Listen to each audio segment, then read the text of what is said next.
चिड़िया और टुन्नू चिड़ा दोनों भाई बहन कश्मीर के जंगल में अनाथ थे। उनके माता पिता दोनों ही गरीबी और बीमारी से गुजर गए थे। टुनटुनी चिड़ी और टुन्नू चिड़ा कश्मीर के जंगल में भीख मांग कर गुजारा करते थे। सुबह से लेकर शाम तक इधर उधर भीख मांगना और नदी के किनारे ही दूसरे भिखारियों के साथ एक पेड़ की डाल पर सो जाना। कभी कभी तो उन दोनों को कुछ भी खाने को नहीं मिलता था, इसलिए वो दोनों भूखे ही सो जाते थे। एक सुबह जब टुनटुनी चिड़ी और टुन्नू चिड़ा सोकर उठे तो उन्होंने देखा कुछ पक्षी डाल पर पतंग उड़ा रहे हैं। टुनटुनी चिड़ी और टुन्नू चिड़ा को पता चलता है कि आज तो 15 अगस्त है। हर साल की तरह आज भी टुन्नू चिड़ा का मन उदास हो जाता है। वो भी दूसरे पक्षियों की तरह पतंग उड़ाना चाहता था, पर उनके पास इतने पैसे नहीं थे कि टुन्नू चिड़ा पतंग खरीद सके। और वो दोनों रोज की तरह एक पेड़ की डाल पर भीख मांगने चले जाते हैं। तभी टुन्नू चिड़ा को एक डाल पर गिरी हुई एक पतंग दिखाई देती है। वो जल्दी से उसे उठा लेता है। देखो दीदी, मुझे पतंग मिली। फटी हुई पतंग अब क्या उड़ाएगा? देख मेरे पास कितनी बड़ी पतंग है। इनके तो माँ बाप भी नहीं है, ये दोनों अनाथ हैं। ये दोनों पतंग नहीं खरीद सकते, 15 अगस्त नहीं मना सकते। तभी टुन्नू चिड़ा रोने लगता है। टुनटुनी चिड़िया उसे चुप कराती है। तू चिंता मत कर मेरे भाई, ये पतंग फटी हुई है तो क्या हुआ? आज जो भी पैसे इकट्ठे होंगे उनसे मैं तुझे पतंग खरीद कर दूंगी, ठीक है? सच्ची दीदी, आज आप मुझे पतंग दिलाओगी? आपको पता है मैं कभी भी पतंग नहीं उड़ा पाता हूँ। टुनटुनी चिड़िया बहुत कोशिश करती है कि आज उसे भीख मिल जाए। वो इधर उधर अमीर पक्षियों को रोकती है, लेकिन उसे उस दिन कोई भी भीख नहीं देता है। वो बहुत दुखी होती है। टुनटुनी चिड़िया के पास 2 रुपए थे। वो पतंग वाली की दुकान पर जाती है। बंटी भैया, एक पतंग और थोड़ी सी डोर दे दो, मेरे पास ये 2 रुपए है। चल हट यहाँ से, मेरे दूसरे ग्राहक खड़े हैं। अब हट, 2 रुपए में कुछ नहीं आता। भैया 50 पतंगे पैक कर देना और 4 चरखी मांझे की। कितने हुए? 3500 रुपए हो गए भैया। सुंदर कौआ बंटी कबूतर को पैसे देकर अपनी हवाई मोटर के पास जाता है और सामान हवाई मोटर में रखकर बटुआ अपनी जेब में रखने लगता है। तभी सुंदर कौए का बटुआ डाल पर गिर जाता है और सुंदर कौआ अपनी हवाई मोटर में आगे चला जाता है। टुन्नू चिड़ा कौए का बटुआ गिरा हुआ देख लेता है और वो टुनटुनी चिड़िया से कहता है, दीदी वो देखो, उन अंकल का बटुआ गिर गया और वो चले गए। दीदी इस बटुए में तो बहुत सारे रुपए हैं।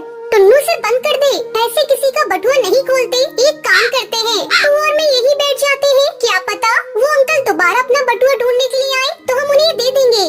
टुनटुनी चिड़िया टुन्नू चिड़ा के साथ वही नदी के किनारे डाल पर बैठ जाती है। पक्षी आ रहे थे, पतंग खरीद रहे थे। टुन्नू ने लगातार देख रहा था और उन दोनों भाई बहन की तरफ किसी की भी नजर नहीं गई। वो बेचारे भूखे प्यासे उस कौवे का इंतजार करते रहे। काफी देर बाद वो कौवा वहाँ आया। उसने दुकानदार से पूछा तो दुकानदार ने मना कर दिया। तभी टुनटुनी चिड़िया और टुन्नू चिड़ा उस कौवे के पास आए।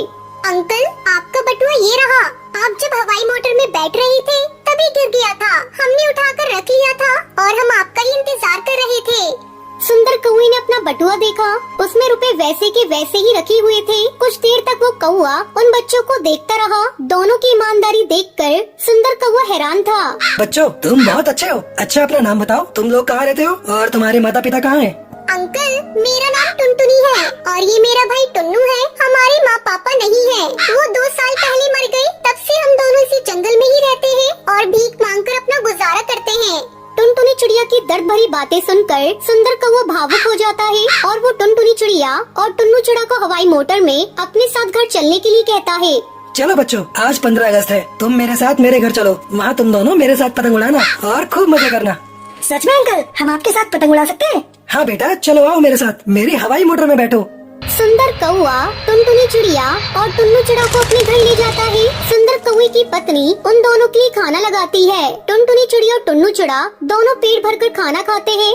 ना जाने ये दोनों कब से भूखे थे और इन्होंने ऐसा खाना कब से नहीं खाया हो। सुंदर, ये दोनों पक्षी कितने मासूम हैं। सचमुच इन्हें देखकर बहुत तरस आता है। हाँ सुंदरी कौवी, मासूम भी और ईमानदार भी। चलो टुनटुनी चिड़िया और टुन्नू, तुम दोनों मेरे साथ पतंग उड़ाने चलो। फिर सभी एक साथ बड़ी खुशी से पतंग उड़ाते हैं। ये सब देखकर सुंदरी कौवी सुंदर कौवे से कहती है, सुनिए जी, हमारी भी कोई औलाद नहीं है, क्यों ना हम दोनों इनको गोद ले लेते हैं और इनको पढ़ा लिखा कर अफसर बनाएंगे। सुंदर कौआ सुंदरी की बातों से खुश हो जाता है और वो टुनटुनी चिड़िया और टुन्नू चिड़ा को अपने घर रखने के लिए राजी हो जाता है। फिर सभी खुशी खुशी रहने लगते हैं। टुन्नू और उसकी पत्नी टूनी की एक छोटी बेटी थी जिसका नाम टुनटुनी था। टुन्नू और टूनी जंगल में सामान बेचकर अपना गुजारा करते थे और वही जंगल की एक छोटी सी डाल में रहकर अपना गुजारा कर रहे थे। टूनी दोबारा गर्भवती थी, इसलिए वो डाल के आसपास ही आते जाते पंछियों को सामान बेचती थी। एक दिन टूनी, नदी के उस पार आने जाने वाले पक्षियों की काफी भीड़ लगी रहती है। मैं सोच रहा हूँ आज थोड़ी देर वहीं सामान बेचकर आ जाता हूँ। अरे जी,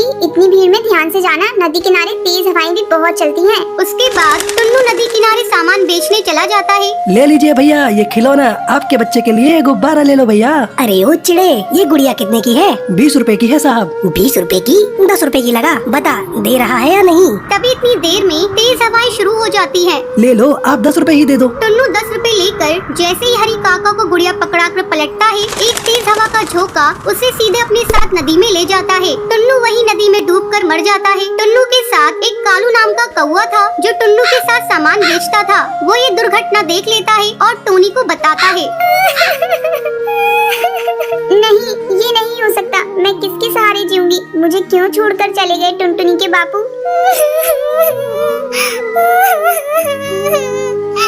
बापू, आप कहाँ चले गए? बोलो बापू। टूनी टुनटुनी के हाथ से टुन्नू का अंतिम संस्कार करती है। टुन्नू के मर जाने के बाद टूनी बिल्कुल अकेली हो गई थी। एक दिन टूनी अपनी बेटी टुनटुनी और गोद की बच्ची को लेकर दिन भर जंगल में गुब्बारे बेचती थी। एक दिन, टुनटुनी, तू यहीं पिंकी के पास रहना। आज धूप और गर्मी ज्यादा है, इसलिए तुम दोनों यहीं रहना। मैं कुछ गुब्बारे और गुड़िया बेचकर पिंकी के लिए दूध और तुम्हारे लिए रोटी ले आऊंगी। टूनी गुब्बारे बेचने चली जाती है। साहब, ये गुड़िया ले लो, 10 रुपए में 2 गुड़िया हैं। ले लो ना साहब, ले लो बेबी जी, ये गुब्बारा ले लो। आप खरीद लोगी तो मैं बच्चों के लिए कुछ खाने को ले जाऊंगी। टूनी बड़ी मुश्किल से कुछ गुब्बारे बेच पाती है और थोड़ा दूध और रोटी बच्चों के लिए खरीद कर लाती है। तभी एक हरी ताई टूनी के पास आती है। टूनी, कल हमें ये घोंसला खाली करना पड़ेगा। यहाँ से अब तू भी कहीं और रहने की जगह ढूंढ ले। मैंने तो इस जंगल में 100 रुपए किराए पर एक घोंसला ले लिया है। बस तुझे ये खबर देने आई थी। हे भगवान, इस मानसून के मौसम में अब अपने दोनों बच्चों को लेकर कहाँ जाऊंगी? अपने बच्चों के रहने के लिए घर कहाँ से लाऊंगी? टूनी अपनी बच्चियों को लेकर एक दुकान के बाहर बैठ जाती है। तभी सामने एक हवाई मोटर पलट जाता है और एक कबूतरी हवाई मोटर से गिर जाती है। टूनी उड़ती हुई कबूतरी के पास जाती है। ओ भैया, कैसे हवाई मोटर चला रहा था? देखकर नहीं चलाया जाता? चलिए, मैं आपको हॉस्पिटल लेकर चलती हूँ। टूनी उस कबूतरी को संभालते हुए अपनी बच्चियों के साथ हॉस्पिटल पहुँचती है। टुनटुनी, जा जल्दी से उस डॉक्टर को बुला कर ला। वो माँ जी को अंदर ले जाएंगे। डॉक्टर उस कबूतरी को देखता है। देखिए, इनके दोनों पंख बहुत जख्मी हो गए हैं, तो अब इनको कंप्लीट बेड रेस्ट की आवश्यकता है। इनके घर से जो भी सदस्य है उन्हें अब बुला लीजिए। डॉक्टर, मैं नहीं जानती ये कौन है। इनका एक्सीडेंट हुआ तो मैं इन्हें यहाँ ले आई। डॉक्टर, इन्हें कब तक होश आएगा? तभी ये अपने बारे में बता पाएंगी। 1 से 2 घंटे में इन्हें होश आ जाएगा। लगभग 2 घंटे बाद उस कबूतरी को होश आता है और वो अपने बारे में बताती है। मेरा नाम बबली कबूतरी है। पता नहीं उस हवाई मोटर वाले ने कैसी हवाई मोटर चलाई। अचानक से पेड़ से ठोकर लगी और हवाई मोटर पलट गई। उसके बाद मुझे धुंधला सा याद है तुमने मुझे उठाया था और मुझे यहाँ ले आई। माँ जी, आपके पंख अब जख्मी हो गए हैं, इसलिए आपको घर ले जाने के लिए हवाई मोटर की व्यवस्था करनी होगी। बेटी, मेरे पति अपने बिजनेस के काम से दूसरे जंगल गए हुए हैं। मेरी एक सहायता करो, हवाई मोटर से घर तक पहुँचने में मेरी मदद कर दो। डॉक्टर, मैं बिल अकाउंट से भर दूंगी, आप एक हवाई मोटर की व्यवस्था करा दीजिए। माँ जी, आप बिल्कुल भी चिंता मत करिए, मैं आपके साथ ही चलूंगी। टूनी बबली कबूतरी को हवाई मोटर में घर तक लेकर आती है। बबली कबूतरी को उस वक्त एक सहारे की बहुत जरूरत थी जो टूनी के रूप में उन्हें मिली। घर पहुंचकर बबली कबूतरी अपने पति बंटी कबूतर को फोन पर सारी बात बताती है। टूनी, मैंने अपने पति को फोन कर दिया है, वो कल सुबह ही आ रहे हैं। क्या तुम कल सुबह तक मेरे पास रह सकती हो? टूनी बबली कबूतरी की बातों को सुनकर रोने लगती है। क्या हुआ टूनी, तुम अचानक रोने क्यों लगी? कोई जबरदस्ती नहीं है बेटी, तुम अगर नहीं रुकना चाहती तो कोई बात नहीं। और फिर तुमने इतना कुछ किया है मेरे लिए। टूनी बबली कबूतरी को अपने रोने का असली कारण बताती है और अपनी जिंदगी की सारी आप बीती सुनाती है, जिसे सुनकर बबली कबूतरी की आंखों में आंसू आ जाते हैं। आप ही बताइए, अब मैं क्या करूं? अपने इन छोटी बच्चियों को लेकर कहाँ जाऊं? चिंता मत करो बेटी, भगवान सब ठीक करेंगे। वहाँ सामने मेरी रसोई है, तुम वहाँ जाकर अपने लिए भी भोजन बनाओ, मेरे लिए भी, और इन बच्चियों को भी खिलाओ। कब से तुम मेरी वजह से भूखी हो और बच्चियाँ भी तुम्हारे साथ भूखी है। अम्मा जी, पहले आप अपनी दवाई ले लीजिए और आपको किसी भी चीज की जरूरत हो तो मुझे आवाज लगा देना। टूनी टूनी बबली कबूतरी और टुनटुनी को खाना देती है और पिंकी के लिए भी खिचड़ी गरम करती है। अगले दिन जब बंटी कबूतर वापस आता है तो उसे सारी बात पता चलती है। वो भी टूनी का धन्यवाद करता है। टूनी बेटी, तुमने बबली कबूतरी के लिए इतना सब कुछ किया, उसका मैं हमेशा शुक्रगुजार रहूंगा। धीरे धीरे बबली कबूतरी की तबीयत में सुधार होने लगता है। 1 महीने बाद बबली कबूतरी बिल्कुल ठीक हो जाती है। माँ जी, अब आप ठीक हो गई हैं, तो अब मुझे भी चलना चाहिए। मुझे भी आपके पास रहते इतने दिन हो गए।